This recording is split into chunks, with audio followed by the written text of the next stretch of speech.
Thank you, Liz. Good afternoon, fellow Silliman educators. And good afternoon, Ma'am Viola, Doc Dave, and everyone else who are with us in attendance in this webinar today. Today is the last day of the series of webinars we've been conducting since last Monday. And I was very happy listening to the presentation of Dr. Viola earlier on because my presentation this afternoon really connects to all the points she mentioned. And aside from that, my presentation this afternoon is like a conclusion as well to the first four topics I presented earlier on this week, because our topic for discussion today, and let me just first share my screen. I need to host disabled participant screen sharing. Hold on a bit. Let me get some technical help here. I need to share my screen first before I proceed.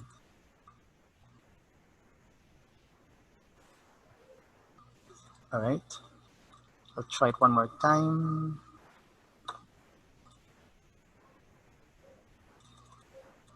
Right, here we go.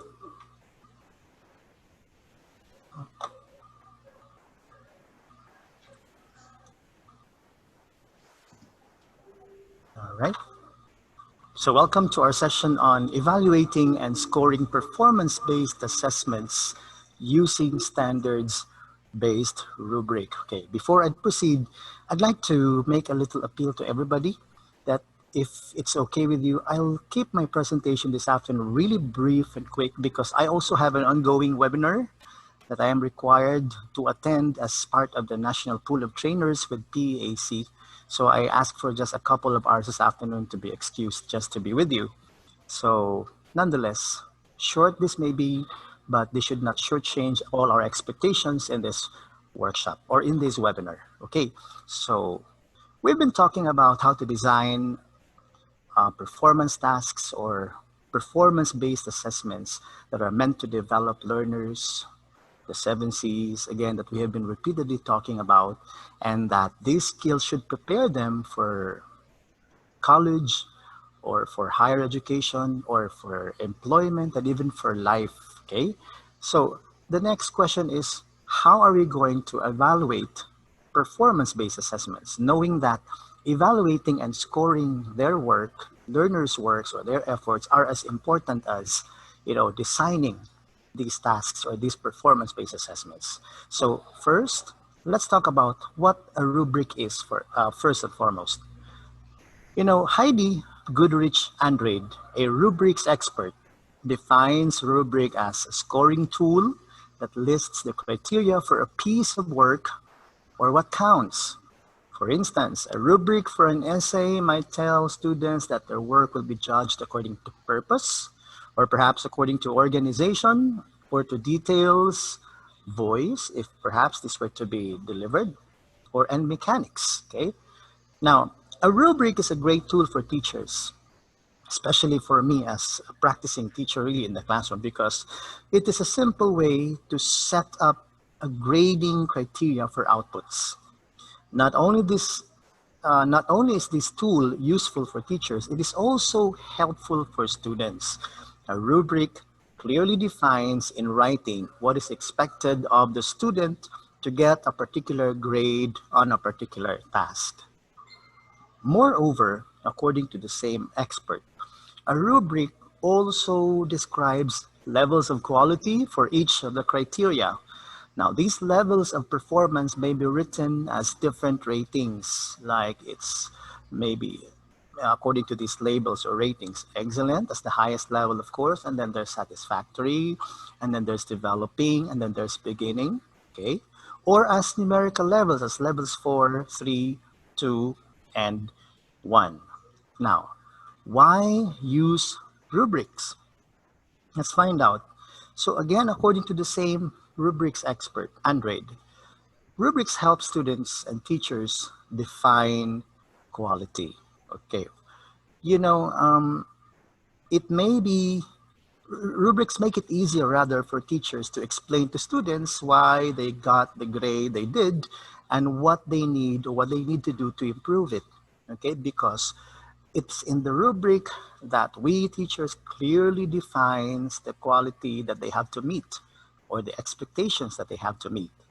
So when students use rubrics regularly to judge their own work, they also begin to accept more responsibility for the end product. Mind you, as based on practice or experience, at the start of every quarter, when we announce a performance task in our regular classrooms in the junior high school, students would always ask for the rubrics beforehand so that they'll know ahead what the end goal and where they're heading to.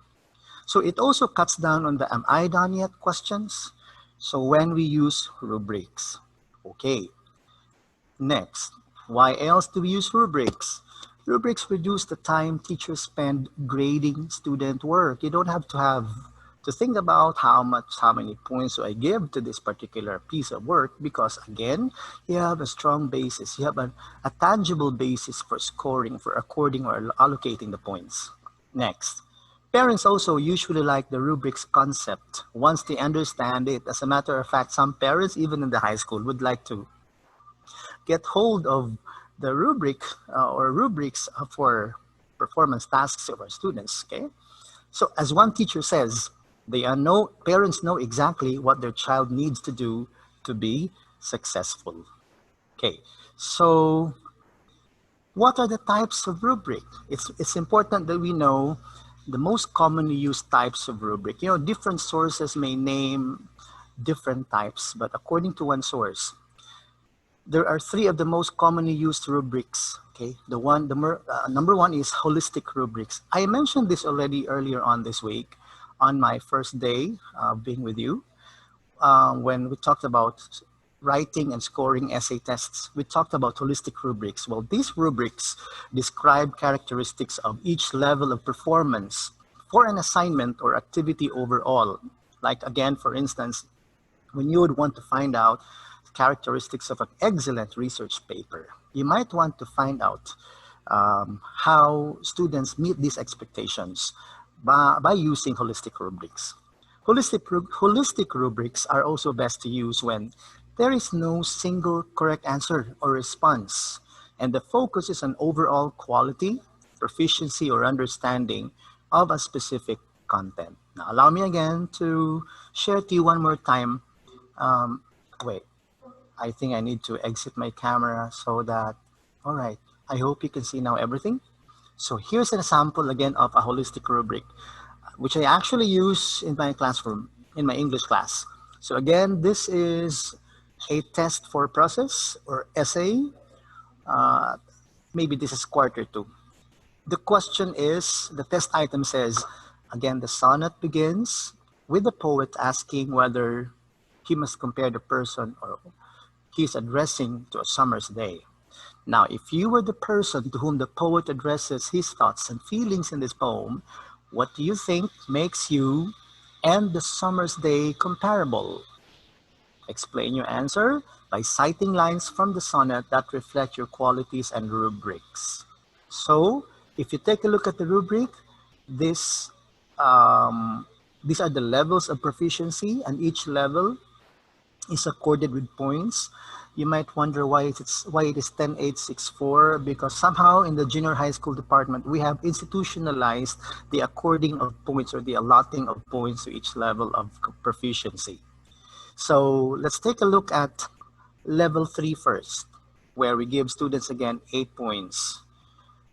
It says students deserve these points if their work has the following characteristics: comprehensive discussion of the issue with adequate justifications. Take note that the justifications here would refer to their students' ability to cite lines from the sonnet that reflect their qualities and characteristics.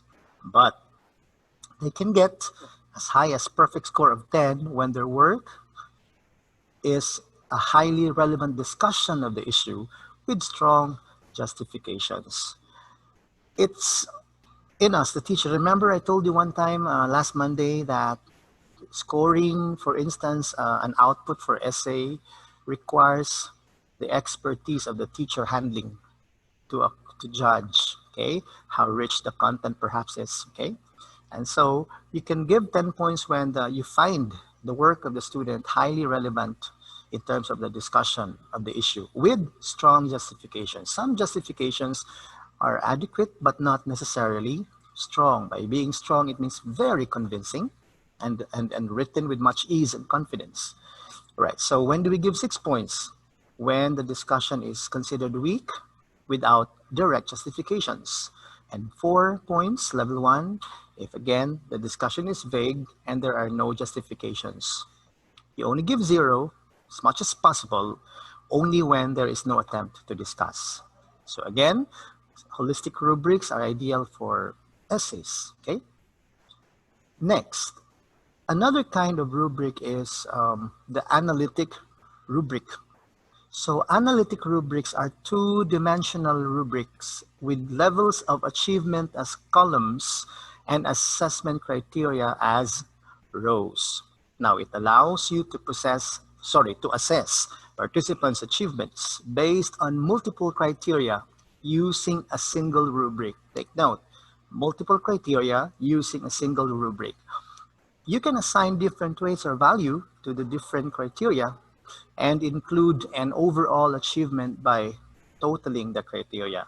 Okay, now this kind of rubric, the analytic rubric, is most ideal for performance-based assessments, because when it comes to performance-based assessments, you don't just look into one skill or one quality or one criteria. Okay, so as you can see on your screen, this is an example of an analytic rubric, again, that has the levels of proficiency as columns, level 4, level 3, level 2, level 1, and the criteria as rows.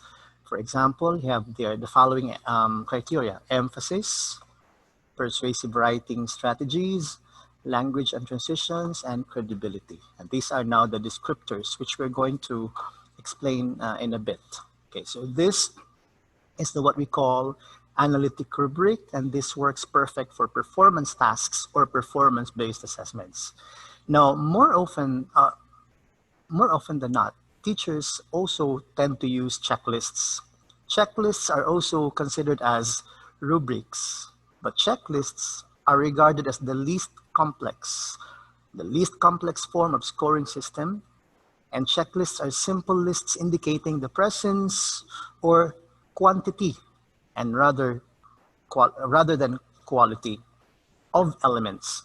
Therefore, checklists are not frequently used in higher education for program level assessment, because we don't normally look for the quantity of elements from the output of our learners, but we look into the quality. Okay, checklists may be useful for scoring and giving feedback on minor student assignments or practice or drafts of assignments, or for looking at progress of or scaffold for big tasks. So when you want to design a performance task, for instance, and then you scaffold them along the way by giving them mini tasks so that students really prepare and are really geared towards the direction of the performance task, then you might want to use checklists. However, again, in most cases, checklists are normally not graded, because again, its primary concern is more on the quantity or the presence of what you are looking for, what you're expecting from the output of the students. Okay, so these three are the most practically used rubrics, okay, in terms of practice. Okay. Now, moving on, here are examples of checklists, by the way. So this is what we call critical thinking checklist, and you might want to find out whether or not the student has the following in his work or her work: accurately interprets evidence, statements, graphics, questions, etc. And it's a check or an X.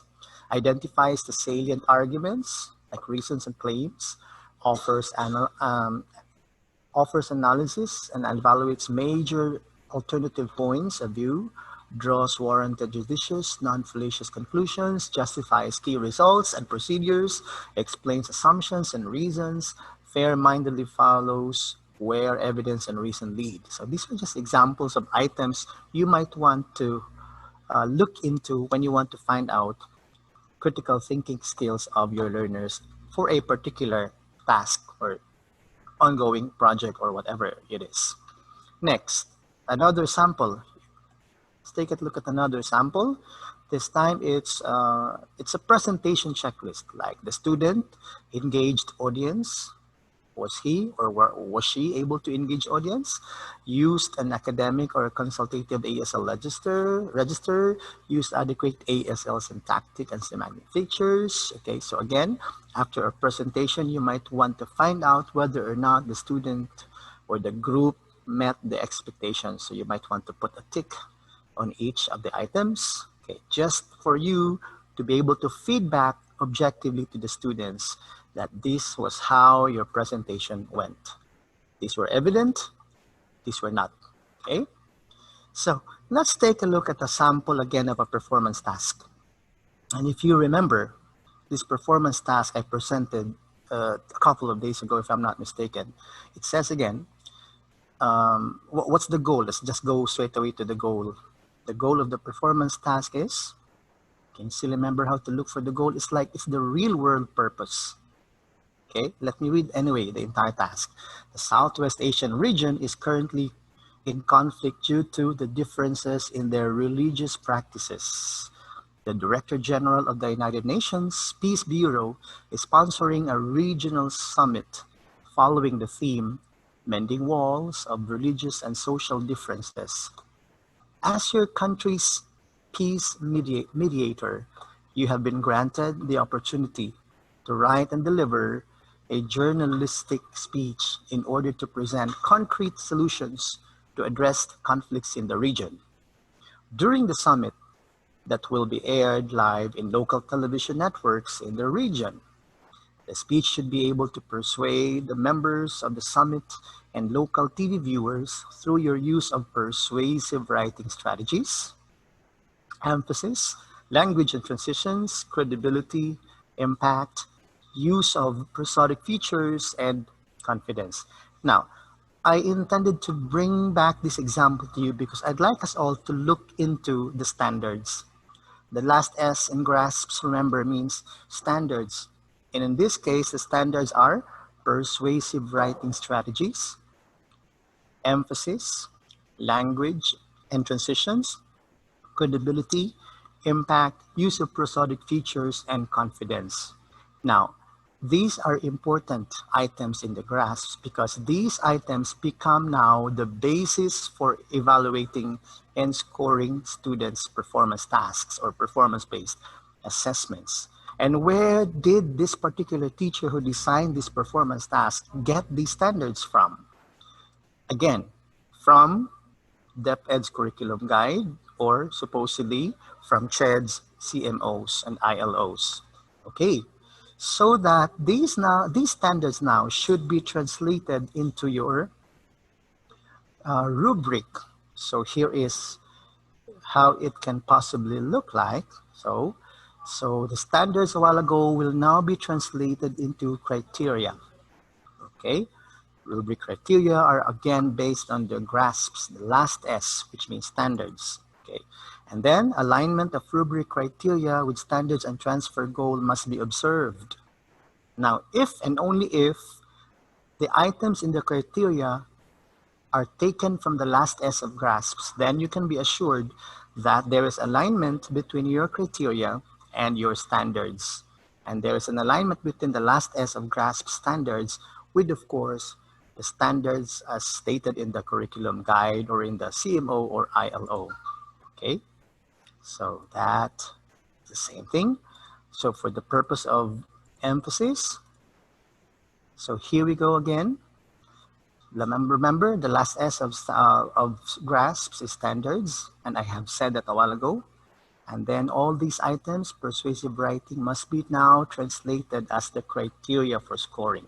Remember, earlier on I said that in an analytic rubric, you have as rows the criteria for scoring, and then you have as columns the levels of proficiency.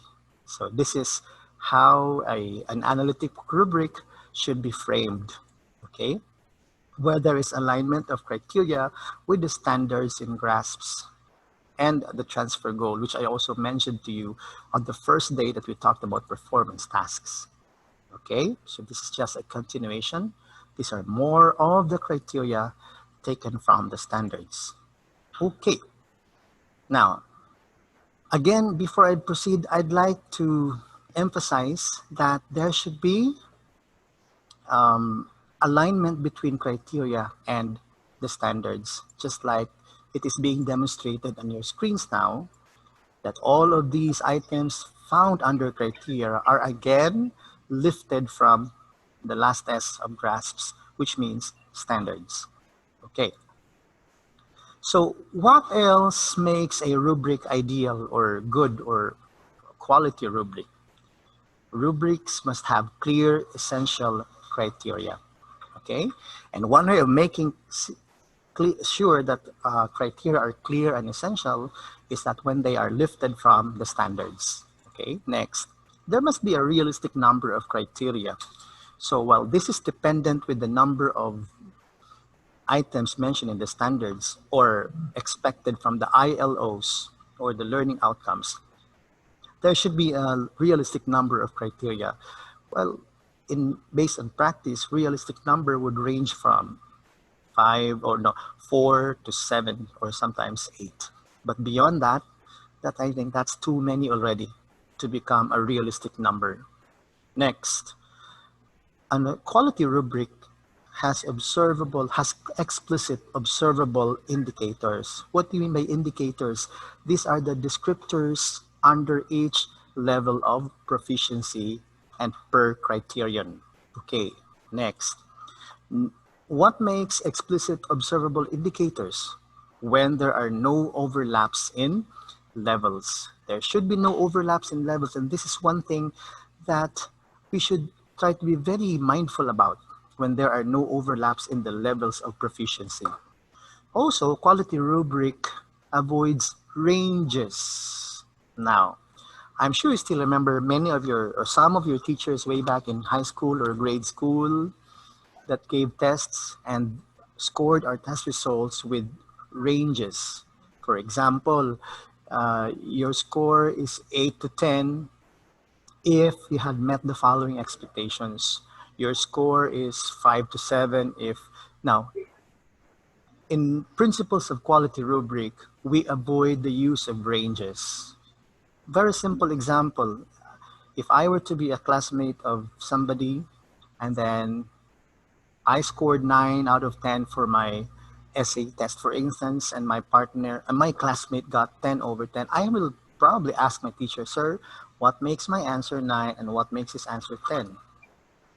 And because the range probably says 8 to 10 if you have met these expectations, 5 to 7 if you have met these expectations. So that's one way to justify why we must avoid the use of ranges, most especially when it comes to scoring performance tasks.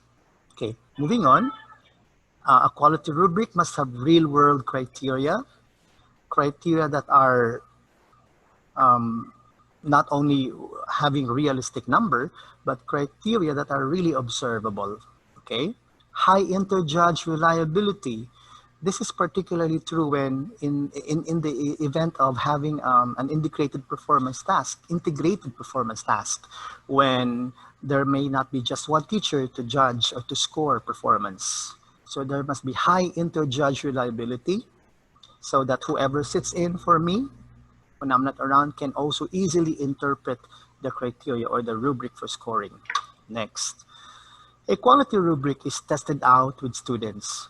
Like I said, as practice, basic practice in the high school, we also announce to the students the criteria for scoring or the rubric for scoring, even at the start of the quarter or at the start of the semester.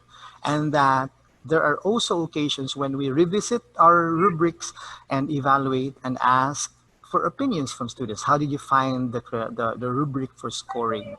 Is it friendly on your part? Is it too demanding on your part? Is it expecting too much? So they may be engaged in a discussion to evaluate used criteria or rubrics so that it can go on or it can be improved or what. So a good rubric must be tested out with students. Here's another thing. A quality rubric avoids the use of degree modifiers like so, to, very, since these are difficult to measure. Okay, so avoid the use of degree modifiers.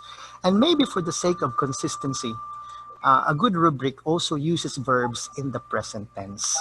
Okay, so these are just some of the marks of a quality rubric. Okay, let's move on.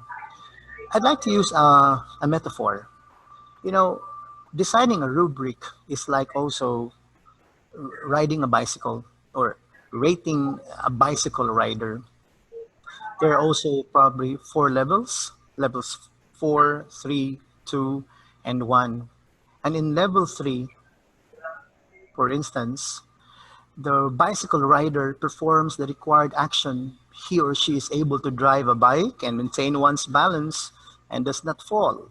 Therefore, the student or the bicycle rider has met the expectations of a bike rider. But at times, the bicycle rider performs required action and adds other actions. That's when you level up to level 4, or level 3, by the way, is satisfactory in this case. Level 4 is exemplary or excellent. Again, the rider performs required action and adds other actions, like he or she is able to drive a bike and maintain one's balance, does not fall, and is able to do complicated maneuvers. But when is the rider labeled as beginning or developing or level 2? When the biker partially performs required action, where he or she is able to drive a bike, but has problems in maintaining balance. He or she falls every now and then. But when he is unable to perform the required action, that's when we assign him level 1 or her level 1. And in this case, it's beginning. The skill is beginning. The biker has a bike, but not able to drive and keep one's balance. So again, to reiterate, when a biker is accorded level 3, he or she meets the standard, he or she consistently meets the target proficiency level, and he or she is ready to move on. But he or she is in level 4 when he or she has advanced understanding of the standard, meaning the biker adds ideas, perspective, and style into what he or she does, or he or she is confident and is reaching for the next level of proficiency. Level 2 approaches the standard. The biker can meet the target proficiency level in familiar tasks and situations, for not only the biker this time, but the learner. And the learner knows what to do to meet the target proficiency level, but he or she needs extra help. Okay. Level 1, if the biker or the student for that matter does not meet the standard, he or she knows what the target proficiency level is, but he or she is confused and probably frustrated. He or she needs some help to get started. And then he or she misses opportunities to demonstrate what can be done because he or she is often distracted, not participating, or absent. So that's the metaphor for designing a rubric and according the score, okay, or assessing the performance by allotting the score or the levels of proficiency. So if this again now would be the template of our analytic rubric, remember that you have here as columns the levels of proficiency, which you might want to label outstanding, satisfactory, developing, beginning. And then here as rows are the criteria, which are taken from standards or based from standards. Okay, so criterion 1, criterion 2, down to the next and to the last. So when you design now, when you fill in each box, each space with a descriptor, you begin with satisfactory. Okay? You begin with satisfactory, you start here. And in this column, what do we expect? that the student presents the category in a complete way according to the given requirements. So it's like expectations are met. Okay, so again, when you design a rubric and when you now start filling in the boxes with the descriptors, you start with level 3 or satisfactory when all expectations are met, thus satisfactory. Okay, and then from satisfactory, you go on to exemplary level 4. Here, the student presents the category in a manner beyond the satisfactory requirements, meaning there is all expectations are there, but there is evidently extra work or extra effort added, making the output outstanding, higher or more than just satisfactory. Then from satisfactory, we go down to developing, where we take out something from satisfactory. Here, the student presents the category in an incomplete way and shows only some of the given requirements. That is why it's described as, developing is described as there is something taken out from the satisfactory, making it incomplete. And then, of course, we now have beginning, which is the opposite of satisfactory, where the student does not present the category's requirements at all. Okay, so when we design the rubric and when we fill in now the descriptors, we start from satisfaction or satisfactory, level 3, then to level 4, then to level 2, and then down to level 1. Okay, so to emphasize or to underscore what I said earlier on, always remember, and please see to it that there is progression from beginning to developing to satisfactory and then to outstanding. Remember, we said earlier on that one of the qualities of one of the marks of a quality rubric is that there are no overlaps between and among levels of proficiency. Okay, so again, in satisfactory, it's complete, no error at all. And then in the outstanding level, beyond requirement is met. Okay, and then incomplete in the developing level, and missing or full of errors in the beginning level. Okay, what are the marks, or when can we say that a student has exceeded expectations or has gone beyond what is required, gone beyond what is complete? Normally, things like student work is original, okay, in-depth, creative, innovative, detailed, or insightful. These are just some of the marks that would prove that student has gone beyond requirement or gone beyond expectations. So here is now a sample of, an extract of a sample of analytic rubric that has the following as levels of proficiency: exemplary, or yes, satisfactory, developing, beginning. And then here you have the criteria. So look at satisfactory, for example, although I'm going to explain this further later on. So when is emphasis, for example, satisfactory? The text centers on the most important points of the speech. And this is about the journalistic speech, journalistic writing, example of performance task that I used repeatedly since day 2 and on, even on until yesterday. So emphasis is described as satisfactory. The text centers on the most important points of the speech. It reveals the intention of the writer. But when is it exemplary? When the text highlights the most important points of the speech with great attention to detail.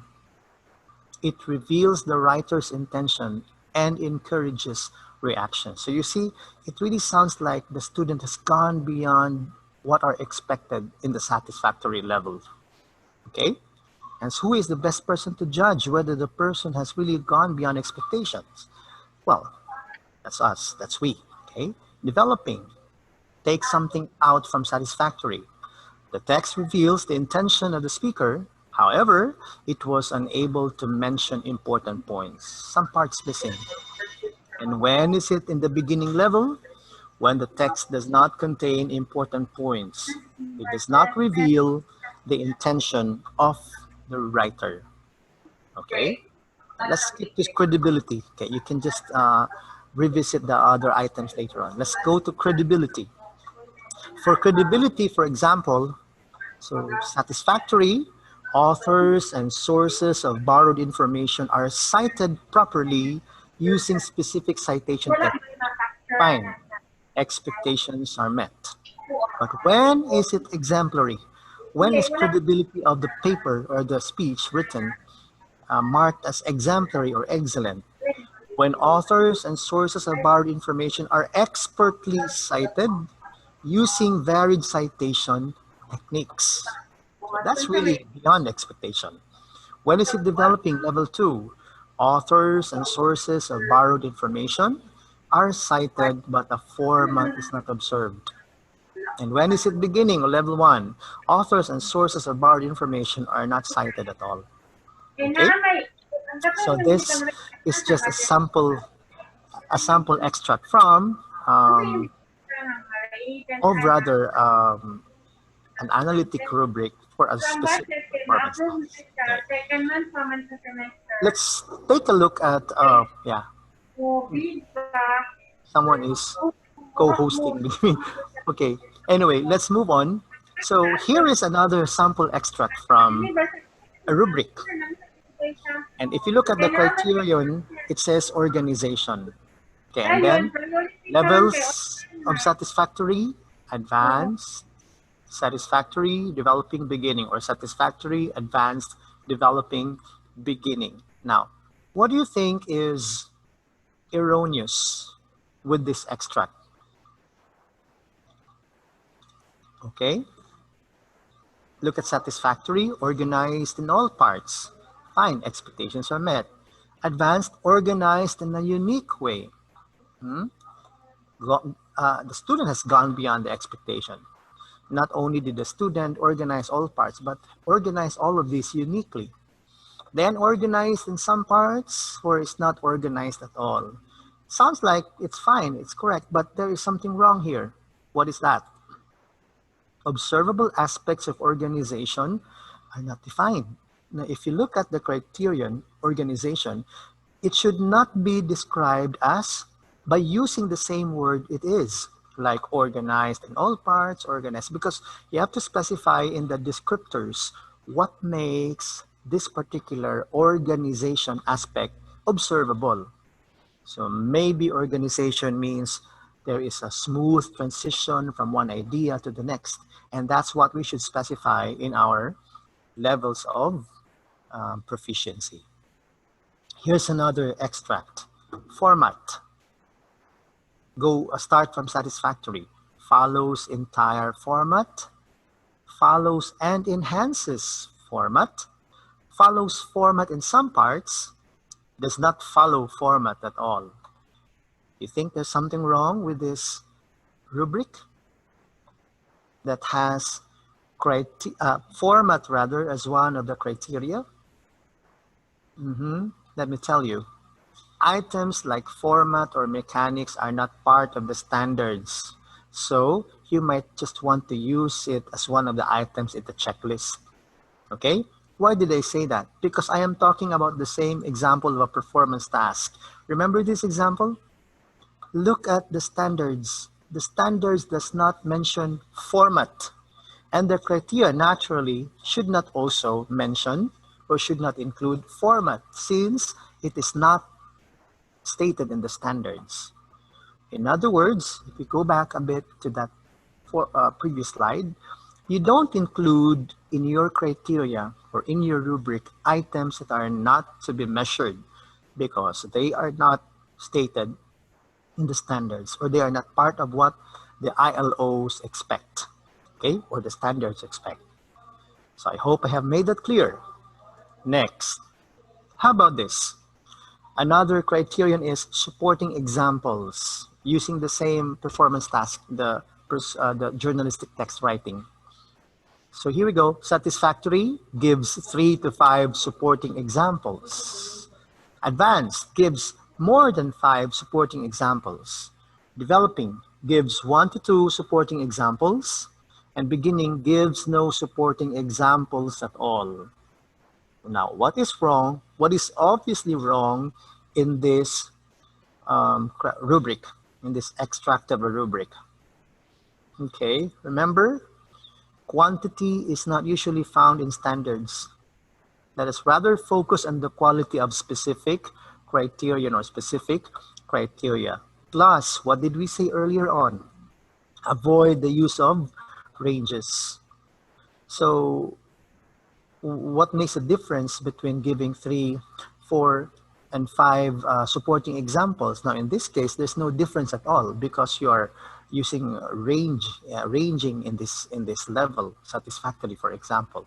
Okay, so again, quantity or quality rather than quantity.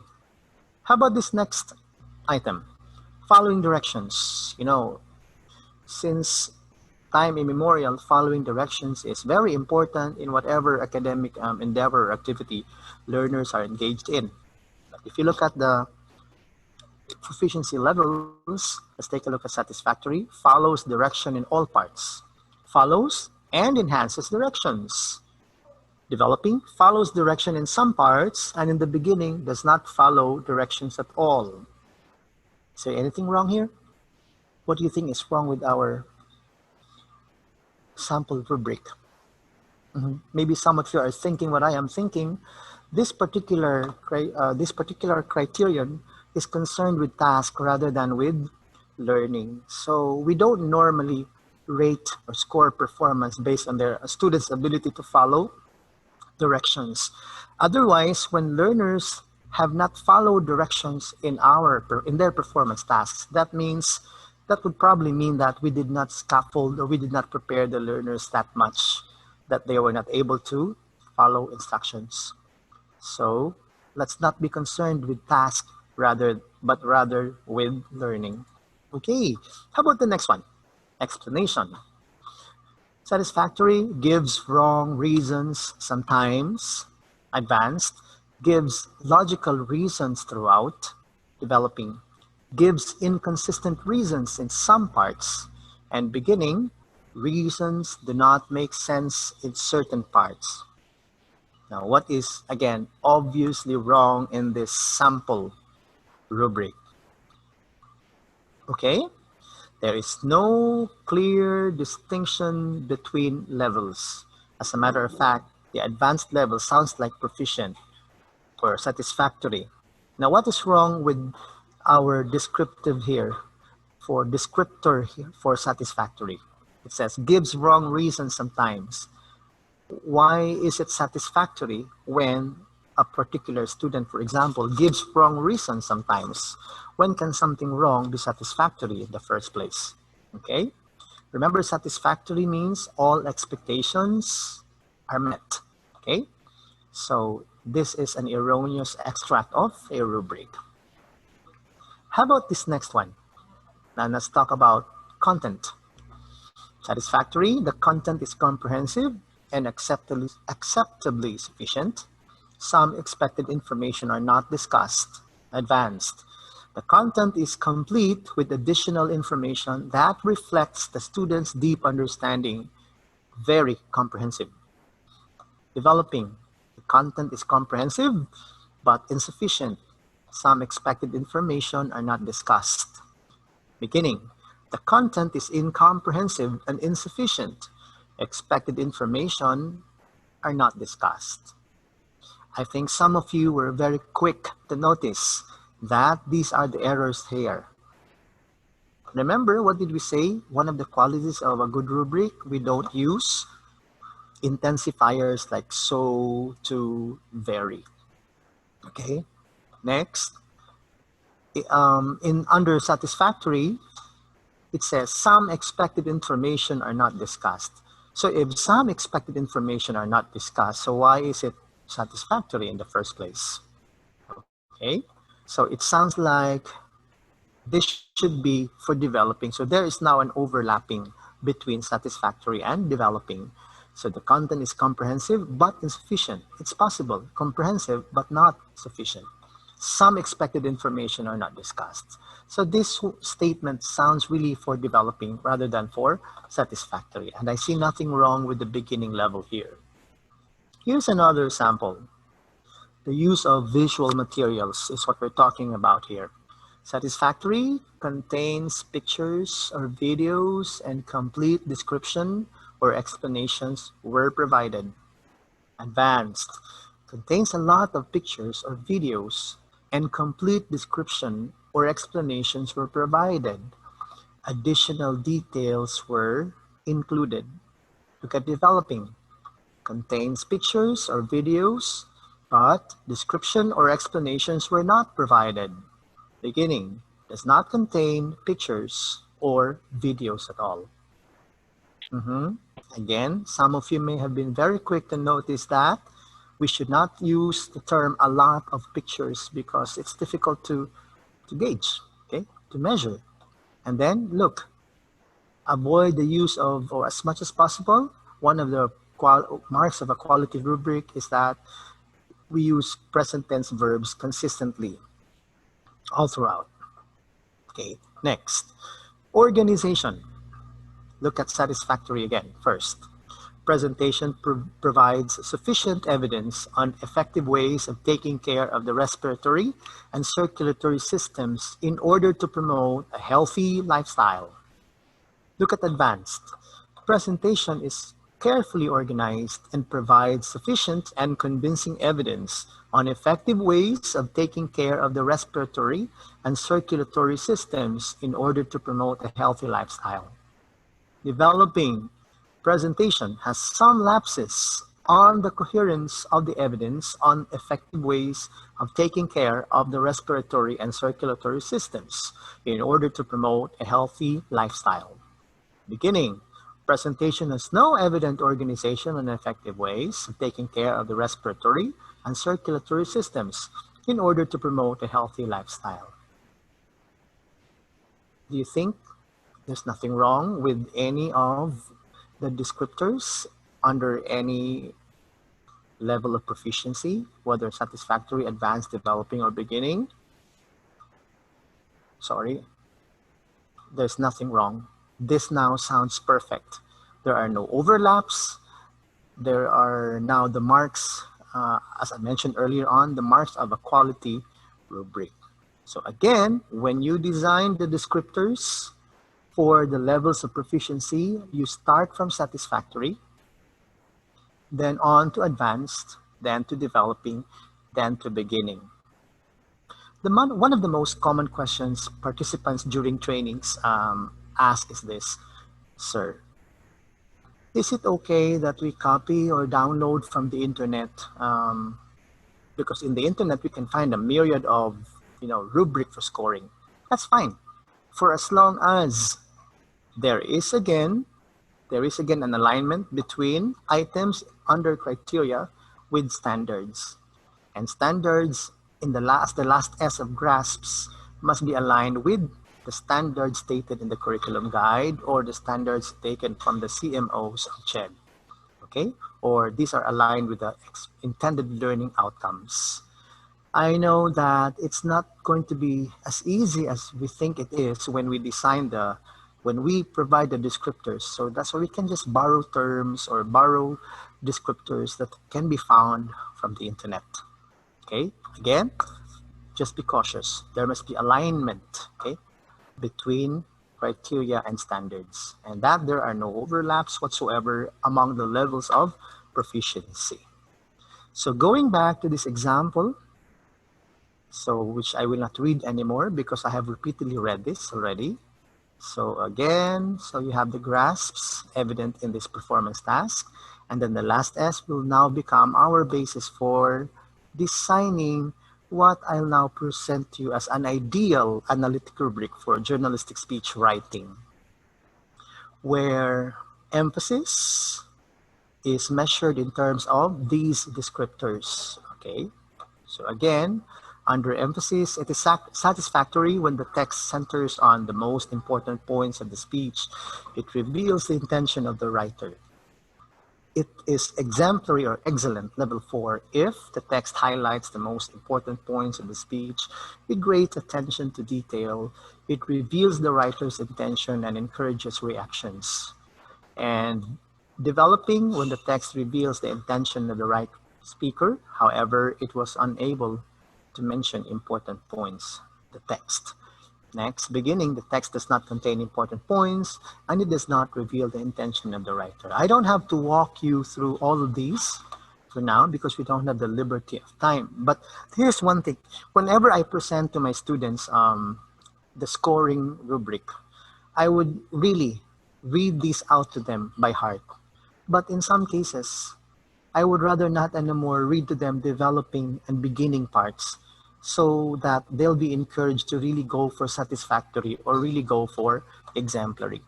And they have gotten accustomed to that they have that when I try to develop or to cultivate in them the culture of satisfactory or the culture of exemplary or excellence.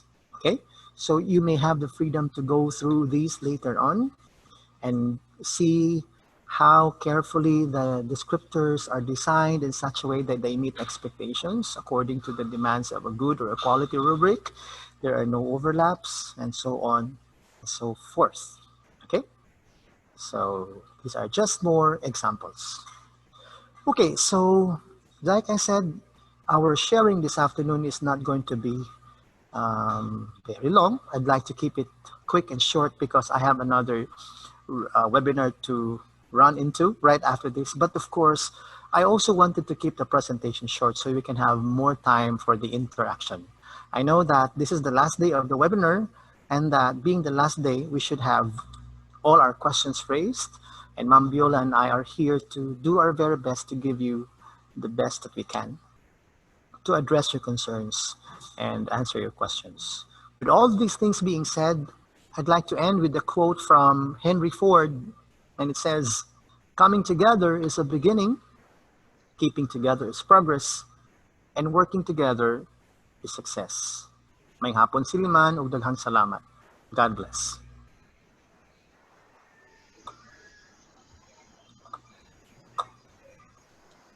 Thank you so much, Mr. Caballo. Now, that was really indeed another insightful and meaningful knowledge to all of us. So we've now come to our open forum. If you want, you can share your video to us. All the participants, you may share your video to us. And if you have questions for our speaker, you can just press on the raise hand icon on the participants page.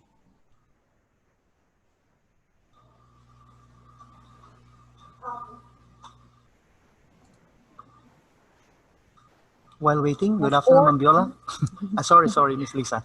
Oh, sorry. One more thing, you can also type in your questions on the chat box. And I believe, Sir Caballo, we already have one question here for you by Ma'am This is the one? Bautista. Yes. Yes. What about, okay, will I read it? Yes, you may. Sir, what about references? On my rubric, I have provided at least 5 high-quality articles as determined by an identified research appraisal tool. 5 points provided, 3 for articles, 4 points. Okay. So I wish we could have Ma'am Lily Bautista interact with us using her microphone so I can also clarify what she means by this. Or, where is that? I'd like to go back to the chat group. Okay. Hello, sir. Okay. Yes, ma'am. Can you hear me? Yes, ma'am. It's Ma'am Lily. Yes, Lily Bautista. Yes, ma'am. Yes, ma'am. How may I help you, ma'am? Because like you said that if you put like quantity, usually that's not like recommended. But Yes, ma'am. this is like one what they call is one criteria that I really use like a definite number, because I would like, Yes, let's say I mean they might give me like 10 articles, but only like let's say 3 of them are high quality. So then that would only give them, I would only award them 4 points for that. So that's kind of more quantity rather than quantity and quality, because I'm looking at the quality of the article, but there's also a definite number of articles that I would like for them to provide. I see. So I'm glad that you also mentioned quality of the items that they provide, but I must admit that there are probably some disciplines that might really consider quantity along with quality. Okay, so maybe if we can justify the use of quantity as part of the scoring tool, then we might just want to go ahead for as long as what we should avoid is the range this time. Because if you would probably say, if the student has given quality items that are 3 to 5, then that's another story. Because what will now be the basis of scoring for a particular student who has produced only 3 as against somebody that has given 5, and yet 3 to 5 belongs to the same category or the same level of proficiency. Yes, ma'am. So again, for as long as you Sorry, can, sir. yes, Sorry, okay, sir. that's fine, that's fine. Okay. For as Uh, long as, again, you can justify, and for as long as you try to avoid ranges, go ahead. Because truth be told, there are indeed situations that necessitate the rating of quantity along with quality, but as much as possible, not quantity alone. Yes, ma'am. So like this one, sir, like provide, like the student must provide 3 to 4 articles. That it means like by high quality articles determined by identified research. So that's not acceptable because it's like kind of a range. Because that's Ye- kind of my there- challenge sometimes. I Because see. like let's say 5, 3, 4, and then let's say 1, 2 is 3 point, and then zero na yung like of course did not provide. Mhm. So do how would we word something like that? Should we just say provided at least 3 articles? Because if you use at least, then that would also qualify as 5 points. Probably in that case, that sounds better. Okay, and that sounds rather not more on using the range. Okay, maybe. Okay, it sounds better than really mentioning 3 to 4 or 4 to 5. Okay. Okay, all right. Thank you, sir. Okay, ma'am. Thank you for raising that, ma'am. That's really one of the items always raised during trainings. But sir, I still am comfortable with ranging because that gives me really adequate, or a clear picture on how to score. But for some reasons, it's not really going to be fair. But again, for as long as, in the event, by the way, ma'am, because we have come up at one point on a compromise with a compromise, that if we can't avoid to have range because quantity also matters, then the gap must not be that wide. So in your case, ma'am, you can have 3 to 4, 4 to 5. At least the gap is just so narrow rather than saying 5 to 10, 11 to 15. No, that's another story. Yes, ma'am. Ma'am Viola, if you have anything to add, please feel free, ma'am. I know that you also talked about scoring with your topic earlier on. But ma'am, you're on mute. Okay. Actually, I'm just happy that somehow our lectures this afternoon, presentations, I mean, are connected. Yes, ma'am. I said that we need to score a group, but what would be the basis for scoring? Yes, So ma'am. that is where you come in. Yeah, it was a perfect segue from your talk to mine. Okay. I was listening to you with all smiles all throughout, actually. Ako rin. Thank you. Yes, ma'am. I hope we have answered your question, ma'am Lily. Um, then, Yes. So is there any other yes, questions from the participants? So again, you may raise your hand or you may turn off your video to there's talk a to us. there's a comment from Ma'am Minerva. I believe that answers. Okay. Oh, peer assessment and using rubrics. Probably these are suggestions from Ma'am Minerva. Probably just like telling us that in their Mhm. department they do peer assessment using rubrics. Or maybe that is a question. I mean, an answer to Ma'am Viola's concern. If you are following The the chat flow box. of chat. Oh yeah. Yes. And then Ma'am Evelyn Fajardo, hello ma'am. We have not met for quite some time now in the library committee, but you are recommending the use of rubrics. Wow, that's good, ma'am. Thank you. Anyone else, Ma'am Liz? Yes, so we're still waiting for the participants to raise their hands. And we also have a comment here from Ma'am Fajardo. She Oh, yeah. says, thank you for enlightening us about the descriptions of the rubrics criteria. Thank you very much, sir, and Doc Viola. Our pleasure, ma'am. Yes, it's really indeed, you're giving us like a boost of confidence for us to be able to be fully prepared in the coming month. And your attendance and your comments and your participation are also a boost on our part to to do better, Yes. maybe to share more, Doc Viola. Yes, we are actually putting together other topics, but that would mean we need to look at your needs and other needs analysis. The survey form constitutes a question asking the participants what else do they need to be mentored with or to be refreshed with, just so we can combat this COVID-19 pandemic. Yes, ma'am. And there's another comment from Ma'am Minerva there. She's saying that she's happy because I think what she's doing in her classes has been confirmed by our discussions this afternoon. Thank you for that. And by the way, I've already posted in case you were not able to attend the previous webinars. So we have a YouTube playlist for student assessment. It's found on the chat box. The link is found on the chat box. Right. There you go. Yes, that one. So up until today's webinar, we will be posting it in our YouTube channel. So any other questions from our participants? Guess no one's raising their hands anymore. Maybe It's Yeah, it's everyone. Friday. Yes, it's Friday, fly day. It's Friday. Yes. yeah. Okay, So I think there are no so more. Okay. perhaps we can now end today's session. So, but before anything else, please don't forget to fill up our evaluation survey.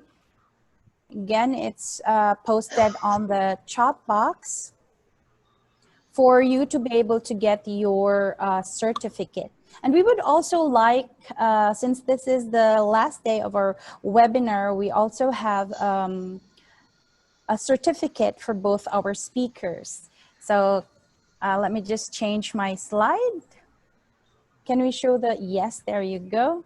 So we have a certificate of recognition to Dr. Viola Rose Torres for sharing her valuable knowledge as a guest speaker during the webinar series on student assessment, which was held on July 20 to 24, 2020 via Zoom online, signed by our very own Vice President for Academic Affairs, Mr. Dr. Earl Jude Paul Cleope.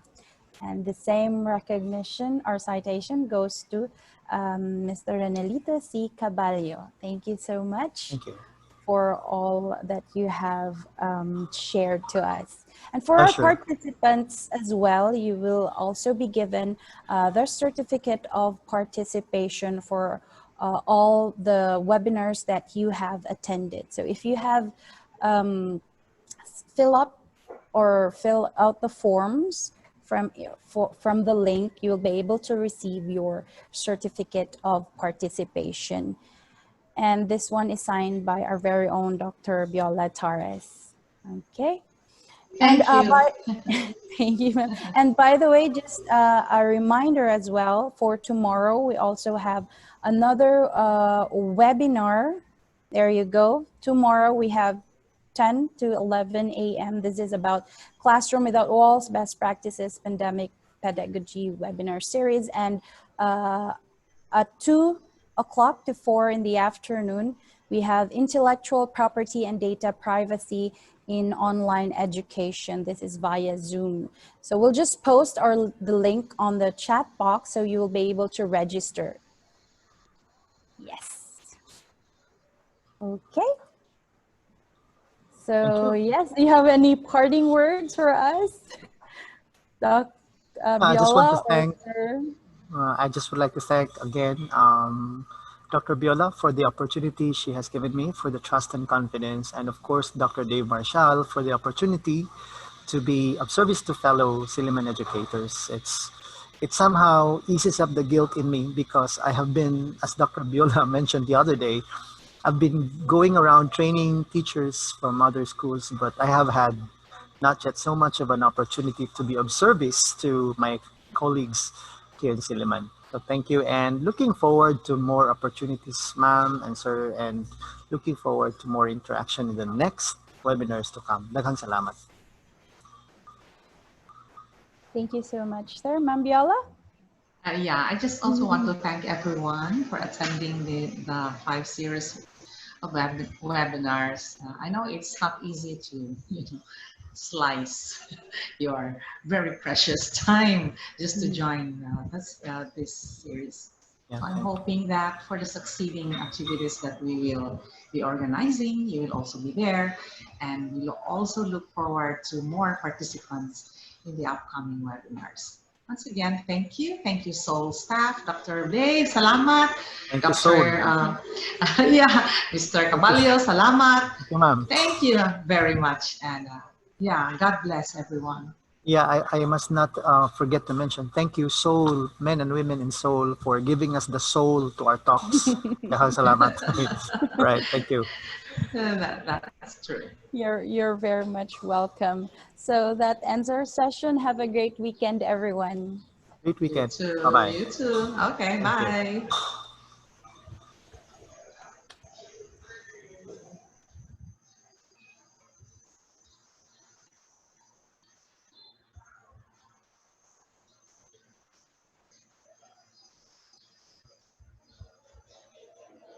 Ma'am Alfie.